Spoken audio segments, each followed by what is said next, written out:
Okay, we'll have a money drive coming up now for the Texas Terror. 34-21 the score now. Firebirds back on top, leading the Terror with 2:08 to go in the third period. This is a big drive for the offense. I mean, they were stopped last time. You can't have the Fleas kicking out of your own end zone. It's time to step it up a notch. This is what Texas Terror football is all about. It's scoring in the second half. 2 plays on the drive, 30 yards, 58 seconds on the time of possession. Willihan with the kickoff, sends it deep, it goes off the net. Bernard Holmes takes it out of his own end zone, and Holmes gets it up to right about the 9-yard line on the return. Porter's got a little room. That's what you want. Anytime you can get outside the 5 or 10-yard line, I mean, obviously didn't break it, but he did what he could. He got what he got, and that's going to help Porter out so he's not thrown out of his own end zone.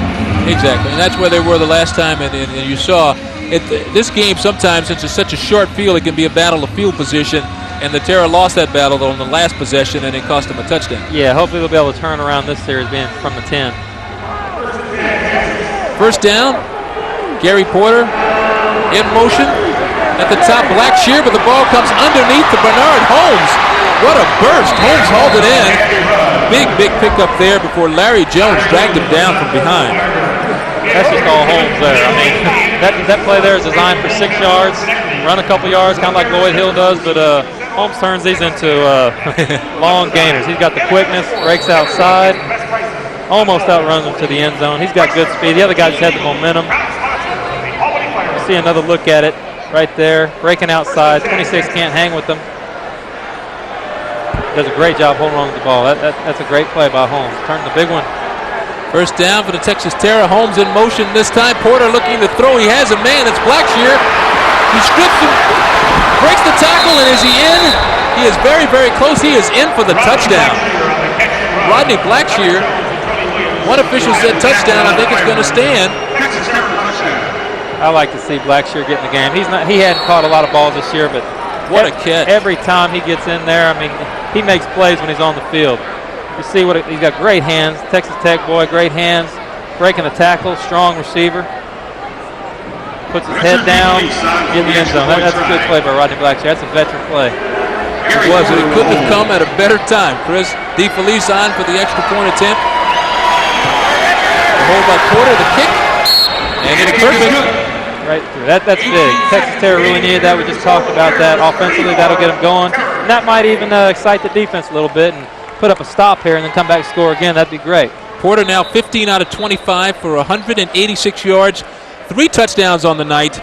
But you mentioned it right there. Once Rodney caught the ball, the action happened after he got the football in his hands. Exactly. The Terror have great receivers. Mitchell Benson earlier said he's an offensive lineman. He said earlier in the year he'd hate to be a receiver with the Texas Terror because it's hard on your pride. There's so many good ones, and it's hard to get them all the ball. But as you saw there, 2 plays in a row, Holmes and Blackshear, just little 6-yard little routes, and instead of going down, they make plays out of them. And that's a key to, and that helps out Porter. And that goes for a touchdown for Porter, and it helps his confidence. 18 seconds to go in the third quarter. We have ourselves quite a ball game here. It's now the Albany Firebirds 34 and the Texas Terror 28. Seems like all the games come down to the end. The Arena Football League, there's very few times you'll see a blowout. They come down to the wire, and it's all about who wants it in the fourth quarter. I think we'll see that tonight as well. Well, they're playing very well. I mean, this is a very hostile environment. You come in on the road in front of a big crowd, and it doesn't seem to be bothering them at this point. No, it doesn't. They seem to be playing really good tonight. I'd like to see the intensity. Richard DeFelice getting set to kick it away. Back waiting deep to return it. Mike Baker. Kick goes high off the net. Baker gets a good bounce, though.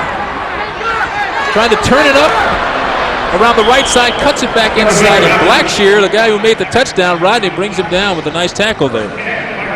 That didn't look like a great kick, but that's actually a good kick. Anytime you hit the ball next to those poles, they can take funny bounces. Luckily, that one came off for Albany right in his hands, but anytime it takes a funny bounce, that helps. So that could have been a design play, and they could have had the kickoff team set up on the left-hand side. Okay, the clock is ticking down. 3 seconds to go in the third quarter. I don't think they're going to get it off. That's going to be the end of the third quarter. End of the third quarter, the score, the Firebirds 34, the Texas Terror 28. You're watching WB 39. Welcome back to Albany, New York, where the Firebirds are leading the Terror 34-28. Guess what's coming up Monday night? The LA Sparks taking on the 3-1 Houston Comets. They're off to a great start. You want a ticket? Call Ticketmaster, 713-629-3700. Don't miss a minute of the Comets action. First down and 10 to go now for the Firebirds as we start the fourth quarter. Pulowski goes back to pass, looking on the crossing route, and he has Mike Baker coming across. Lloyd Hill was there, but Baker made the catch anyway. First down. Well, he's a couple yards shy of the first down. And it's hard for Lloyd to stop that. Lloyd's a Jill linebacker. That's not his responsibility. He's reacting on the play. There should be a cornerback, the defensive back on this side should be there. I don't know how he gets so wide open, but those crossing patterns have been hurting the Terror secondary all night. Second down now and almost 3 yards to go for the first down as Pulowski brings his team out. Dukes in the backfield. They send Eddie Brown around the left side. Turns it upfield. Pulowski looking that way. Has Eddie Brown underneath, wide open. That's going to be a first down. Eddie Brown with a big catch. He's brought down there by Billy Mitchell. Looks like what's happening is they're taking the deep pattern, whether it's Eddie or Hopkins or Baker. They're going with the deep pattern. They're so concerned about getting beat deep. They're letting the crosser underneath, which is his last progression. They're letting him get wide open. See, there's nobody there. Lloyd has to come up and make a play again. Billy's late on the play, but they're so concerned about getting beat deep, they keep letting them underneath. The guys just be wide open. I think that's a good job of scouting by the Firebirds because they saw the tape of what happened last week in New Jersey, and they did get beat deep a lot, and they knew that would be an area of concern for the Terror and that they would be looking to defend the deep pass, so I think they kind of came in with that game plan to drop it off underneath a little bit. Yeah, that's a great point. That's good coaching on their job to see a film. They know that we got beat deep. They know that we're thinking, oh, gosh, we're going to get beat deep. They've got Eddie Brown, Baker, all these guys. So what they're doing is they're just running deep guys and crossing underneath. And if without a pass rush, the pass rush is kind of let down a little bit. Pulowski's accurate on the short passes, and it's kind of hurting them right now. You know, at this point, though, 14 minutes to go, as you see Eddie Brown being attended to there on the sideline. Apparently he got a little cut above the eye. It looks like they're taking care of that thing. But I'm sure Coach Hewitt is very, very pleased with his defensive effort to this point. Oh, he sure is. I mean, it's coming down to crunch time. You got to have some big stops here, but overall the defense have really turned it up compared to what they've been doing this season. They need a big stop. They need a big stop here, and that would really help the momentum as far as defensive. Apparently Eddie got a finger in the eye because it looked like they were dropping something in there actually, so they're probably trying to clean that thing up. You've probably been stuck in the eye a few times. Yeah, that's not real fun, especially being a receiver. You just hope the next ball's not coming your way or catch the ball in the middle because you're not seeing real clearly when that happens to you. Not enough to get Eddie out of the ball game, though. His team has a 1st and 10. They're operating from their own, from the 17-yard line of the Terror. On their way in, 1st and 10. As the Firebirds break the huddle. Right now, Eddie Brown starts out on the right side. Hopkins comes over in motion. Pulowski back to pass, looking that way. Hopkins on the curl, makes the catch. And Billy Mitchell had to ride him down for the tackle. That is a great throw by Pulowski, and even a better job by Hopkins. Hopkins is kind of covered. What he does so well, he sits down and comes back to the ball. I watch him run around to the warm-up, see him coming back to the ball. That's what you got to do as a receiver because you know those guys are on your back. You know they're coming for the ball, too, and you come back to it, they can't make a play on it. Second down, 2 yards to go now for the Firebirds. 2nd and 2. Mr. Brown comes in motion again around the right side. Pitch goes to Dukes the other way. He scored on this play earlier in the game, but they blocked him off. And look at Dukes. He cuts it back over the middle and then bounces it back down to about the 2. That was actually great defense there by the Terror. They shut it off. Chad Dukes just came back inside. Oh, yeah. I mean, the pursuit is what they're doing everything they're supposed to defensively. They cut him off. He comes back to the left, makes a good cutback.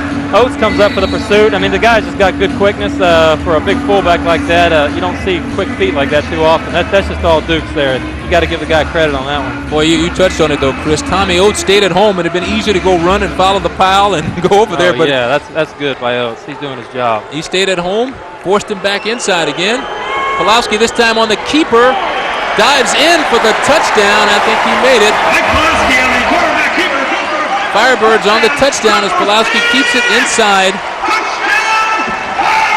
Yeah, Pulowski's a big quarterback. He just saw an opening there. He just took it. I mean, it's hard to stop that. Like I said before, anytime you're inside the 2-yard line, it's really tough. You'll see Pulowski, he's coming back. All he's doing is reading. He's just reading which way, where it opens. The linemen are driving off. There's always going to be a little crease in there somewhere. 2 yards, it's hard to stop that. That's a good play and a good run by Pulowski. Pulowski and company now going for 2 again. This time the pass and a little timing route in the corner, and he has his man Mike Baker for the 2-point conversion. Talking about timing, that was a pure timing play. He sat in the corner of the end zone. I don't think you can't even tell if we're in zone or man because he threw it so quick. That's all timing. That's a good play. Albany Firebirds jumped out in front now, 42-28. They're leading the Terra, and you are watching WB 39.